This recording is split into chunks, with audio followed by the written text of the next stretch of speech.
We're now learning more details about the suspect in last night's shooting at the dinner where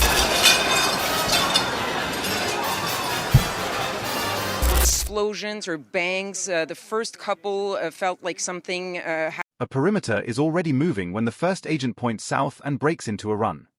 The suspect is still mobile, the crowd is still exposed, and every second now belongs to the response. This is how the incident began. Washington, D.C. White House security zone restricted federal district, north and south pedestrian corridors affected local time. 14:17 Eastern Standard Time. A member of the outer protective screen turns his head toward a movement break in the pedestrian flow. One man is walking against the crowd line, shoulders tight, right arm held close to the torso, pace inconsistent. Two civilians alter course around him without making contact. That deviation triggers the first silent warning. At 0:11, the nearest agent changes angle instead of speed. He does not run yet. He moves to preserve visibility on the suspect's hands while keeping uninvolved civilians outside the direct line between them. Another agent mirrors left to prevent a turn into the heavier foot traffic lane. Bravo starts the perimeter shift. Uniformed personnel at the near barricade open a lateral gap and begin redirecting pedestrians away from the corridor without using alarm language.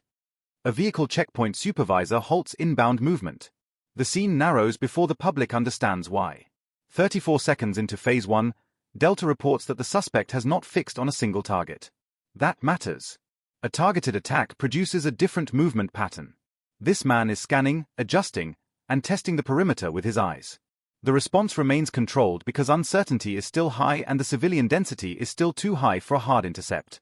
One bystander stops and turns back toward the suspect, likely to record video. Bravo cuts that line immediately. A uniformed officer extends an arm, pivots the bystander behind cover, and points east. No one shouts. The response depends on preventing crowd compression. At 1:02, Delta confirms visual on the suspect's right hand. The object is partially obscured by clothing and body angle. The command channel upgrades the event from suspicious movement to active armed threat protocol. That upgrade changes posture across the entire zone. It does not change the rule that every action must protect the public first. At 1:10, the first hard command goes out on the radio net. Outer lanes closed, pedestrians diverted, mobile units hold distance until the suspect commits to a direction. Agents do not collapse inward at once. They stretch the scene first. That buys room. Room buys options. Alpha shifts from observation to contact posture. Two agents shorten distance from offset angles, not frontally. A third remains deeper to protect the rear of the formation from a sudden reversal or secondary actor. The suspect continues walking, then stops without warning. Every nearby civilian movement becomes a threat variable. Some people freeze. Some move toward cover. Some move toward the sound of authority. Charlie personnel begin pulling the nearest civilians behind fixed barriers and structural corners, prioritizing children, elderly pedestrians, and anyone trapped in open pavement. Delta reports the suspect is turning through a partial arc, scanning both the near fence line and the outer sidewalk. He is looking for pressure points, exits, and hesitation.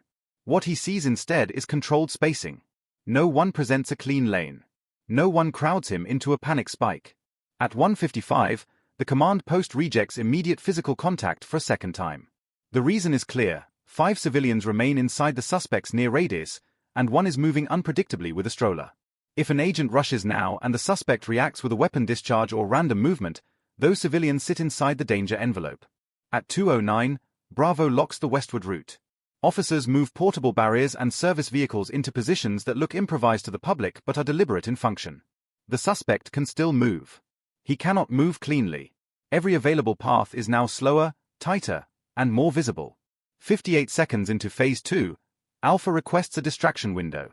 Command denies noise-based diversion because it could spook the crowd and collapse control. Instead, Delta authorizes a visual pressure maneuver.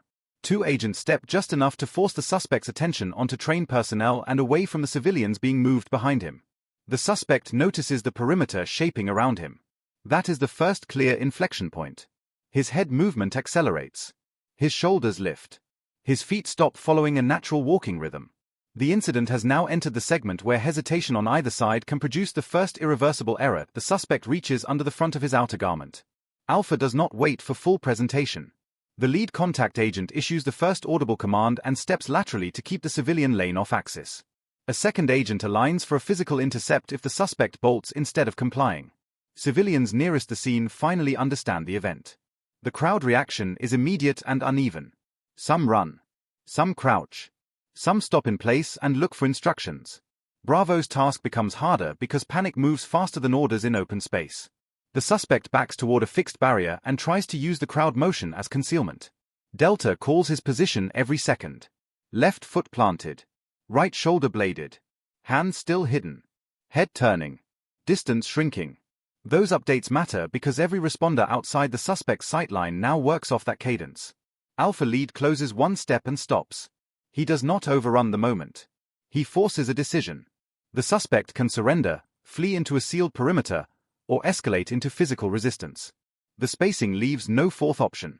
At 2:56, the suspect turns and drives toward the narrower pedestrian break between a concrete planter and a security rail. Bravo had already marked that as the likely escape lane. 2 officers collapse it before he can pass through, forcing him back into the open. The containment geometry is now doing the work. Charlie reports 1 civilian down during the scramble, likely from a fall rather than direct contact. A medic moves in undercover, drags the civilian behind the barrier line, and begins a rapid assessment. No life-threatening injury appears. The medical lane remains available. 39 seconds into Phase 3, Delta warns that a second man has stopped 2 zones away and is repeatedly reaching into a backpack. The possibility of a second actor changes the scene immediately. Command splits attention without splitting discipline. 2 uniformed officers break to intercept the backpack subject while the primary contact element stays locked on the armed suspect. The backpack subject complies during contact and is separated without further incident. He is not linked to the primary suspect. The false second threat consumes resources for 19 seconds and confirms the worst condition in any public site response, multiple unknowns at the same time. At 3:31, Alpha gets the first clear visual on the suspect's weapon. It is real. The command net upgrades to armed suspect imminent threat posture. That update narrows the decision tree. From this point forward, the response window is measured not in minutes but in body movements. At 3:36, the air fills with overlapping transmissions. Field units, perimeter posts, vehicle control, medical support, and command all transmit inside the same short burst. For 4 seconds, no one owns the net. That is enough time to lose the scene. Shift Supervisor Mason takes control. He cuts all non-essential traffic, assigns Delta as the sole movement caller, and pushes every other unit to acknowledgement only. The effect is immediate. The radio stops sounding like panic and starts sounding like sequence again. Alpha receives the clean update it needs. Suspect pinned against an open lane with no civilians remaining inside immediate reach. That is the first time the response can prioritize arrest mechanics over crowd rescue. The window is narrow and unstable. It exists only because Bravo finished the civilian separation in time. The suspect lifts the weapon hand higher but does not fully extend it. That ambiguity matters in real time. Responders do not get the luxury of freeze-frame analysis. They get fragments, motion, and fractions of seconds. Alpha lead initiates the compression move. 2 agents shorten distance together while a third holds the angle that prevents lateral breakout. No one stacks directly behind anyone else. No one creates a crossline. The suspect now faces controlled pressure from 3 directions and no viable exit corridor. The suspect hesitates. That hesitation is operational gold. It signals overload. It means the subject is processing too many threats, too little space, and too few options. Alpha acts before that overload converts into a desperate move. The arrest team commits. Alpha lead drives in on the suspect's weapon side while the second agent controls the shoulder line and the third attacks lower body balance. The collision is deliberate and short. They do not wrestle for dominance. They break structure first. The suspect goes half down and twists toward the open pavement, trying to spin out of the contact. The weapon hand stays live. That is the entire fight now. Everything else is noise. A 4th agent enters from the rear angle and pins the suspect's hips against the ground. The lead agent isolates the arm at the wrist and forearm. Another secures the upper back. The suspect still has partial movement, but not enough to regain his feet. Bravo expands the outer ring by another 10 meters. Civilians begin pressing phones upward from behind cover lines. Officers force them back again. The incident is no longer only a threat scene. It is becoming an evidence scene. Charlie stages forward but does not break the control envelope. Medical does not touch the suspect or arrest team until the weapon is separated, the hands are secured, and the scene commander confirms no secondary device indicators are visible. Sequence matters because premature treatment can reopen risk. 17 seconds into Phase 5, Alpha secures the suspect's weapon arm to the pavement. One agent calls hand over the radio. Another calls control. A third calls cuffing. The language is clipped because clarity outranks volume. At 4:44, the first wrist is secured. At 4:47, the second follows. At 4:49, the suspect's lower body stops active resistance. The fight is effectively over before most of the surrounding crowd fully sees it. Delta confirms no additional armed actors inside the immediate security zone. That confirmation permits the next transition, from force control to search, identification, and medical evaluation. The arrest is not complete until the uncertainty is gone. A woman breaks from the rear crowd line and runs toward the arrest point, shouting for someone still unaccounted for. That movement creates instant risk. One uncontrolled civilian inside a takedown zone can trigger misidentification, panic, or accidental contact with evidence. At T503, Officer Ramirez moves without waiting for a second order. He intercepts at the shoulder line, turns her 90 degrees off the lane, and transfers her to Charlie personnel behind hard cover. He does not let the arrest team divide attention. That preserves the control bubble at the exact point where scenes often fracture. Charlie assigns one medic and one officer to witness reconciliation. They identify the family member within seconds behind the second barrier line. The woman is not injured. She is separated from the hot zone and remains under observation. Delta marks the lane clear again. That matters because evidence recovery begins now. The suspect's path, dropped items, footwear marks, and bystander recordings will all matter later. A clean scene is part of the response, not an afterthought after it. Alpha conducts the first suspect search. The search is methodical. Waistband, pockets, rear line, ankle area, outer garment, immediate ground radius. Each stage is announced. Each stage is confirmed. Bravo extends the perimeter one more layer to protect investigators and prevent contamination. The crowd no longer behaves like a crowd under threat. It behaves like a crowd after threat. That creates a different problem. People want proximity, footage, and explanation.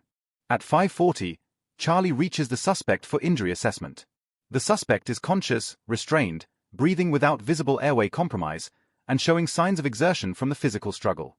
Agents from Alpha remain attached during the exam. Medical care does not suspend custody. At 5:49, a second medic checks the fallen civilian from earlier. Minor impact trauma. No penetrating injury. No evidence of direct contact with the suspect. The civilian is stabilized in place and then moved for formal evaluation. Command orders a controlled witness hold in the nearest secure area. Not everyone gets detained. Not everyone gets released. Responders sort by relevance, immediate eyewitnesses, direct proximity civilians, video holders, and those who only observe the aftermath. At 6:08, Delta begins the first concise scene summary for senior command. One suspect. One weapon recovered. No confirmed secondary actor. No confirmed explosive device. Civilian movement controlled. Outer perimeter holding. That summary is short because senior decisions depend on speed more than detail in the first minutes. Investigators enter the inner ring. Protective response does not hand over the scene all at once. It hands over in layers. Threat management stays in place until identification and clearance reach threshold. Bravo reports traffic restrictions expanding around the zone.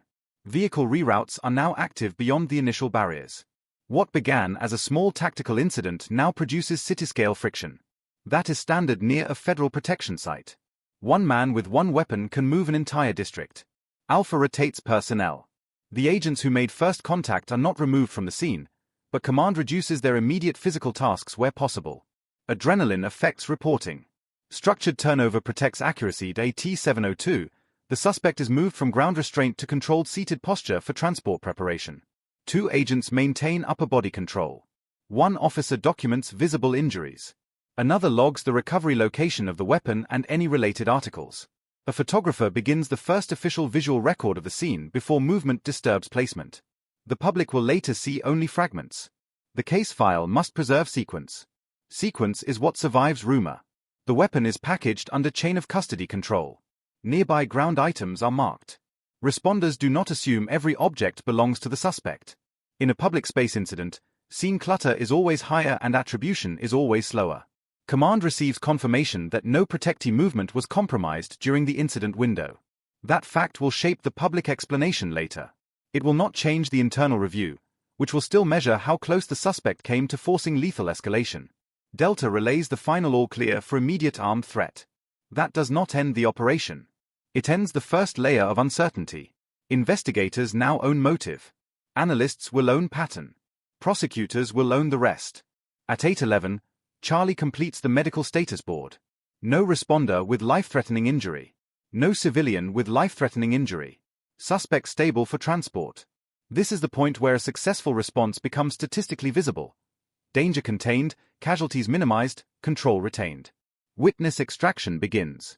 Civilians closest to the event are moved in short groups for statements. Officers note not just what they saw, but where they stood, when they moved, and whether they recorded any footage. In public space incidents, timelines are built from people as much as cameras. The suspect is lifted to his feet and transferred to a transport posture. He does not control the pace. He does not control the route. He exits the scene through a lane that did not exist 8 minutes earlier at 9:03. Command conducts the first standing review beside the outer barrier. The review is not about heroics. It is about sequence failure points, timing, visibility, and whether any split-second decision increased unnecessary risk. Every major protective response begins learning before the asphalt cools. 3 facts define the outcome. The suspect never achieved clean access to a protected target. Civilians never became trapped in a static kill zone. The arrest team closed the event before panic outran control. At 9:34, the same review flags the weak points. Radio congestion at 3:36. Civilian reentry at 5:02. Initial uncertainty around the suspect's hand position and weapon presentation. Those points will drive changes in future drills, lane control, and transmission discipline. At 9:51, perimeter personnel begin the long process of returning the district to controlled normal movement. Roads do not reopen because the arrest happened. Roads reopen when investigators, protective planners, and command all sign off that the site has been reduced from incident scene to monitored area. At the suspect transport departs. The arrest now moves from the security zone into the legal chain. The physical struggle ends on the pavement. The institutional response does not. The suspect reaches the secured processing location. He remains conscious, restrained, and medically stable. One recovered weapon is logged into evidence intake. All responding personnel required for immediate statements are identified before they leave the operational chain. The last directly affected civilians clear the witness hold area. One receives further evaluation for minor fall-related injury. Others are released after preliminary statements and evidence collection checks. No hostage recovery phase exists because the event never hardened into a barricade or seizure. At 10:44, the inner security lane near the arrest point remains sealed for evidence work. The outer lane begins phased reopening under visible law enforcement presence. The public sees motion returning. The responders see a scene still active in layers. Charlie closes its emergency medical posture and reverts to standby coverage. Bravo maintains expanded standoff until command orders drawdown. Alpha personnel complete immediate reporting with times, movement descriptions, and force details. Delta finalizes the incident timeline for senior protective leadership. At 11:12, extraction is complete in the only form that matters here. Civilians alive, suspect in custody, security zone intact, evidence preserved, and command continuity maintained from first detection through arrest and transfer. The suspect appeared to believe movement, crowd density, and proximity to a symbolic target would fracture the response window and create confusion long enough to force advantage. That did not happen. Protective personnel shaped distance, denied clean movement, stripped the suspect of civilian cover, and ended the event through coordinated control rather than uncontrolled escalation. The gap was procedural. The suspect acted alone inside public space. The response operated as a layered system already built for uncertainty. To T-1928 Zulu, the incident ended where federal protection doctrine is designed to end it, inside the perimeter, under control, before the target was ever reached.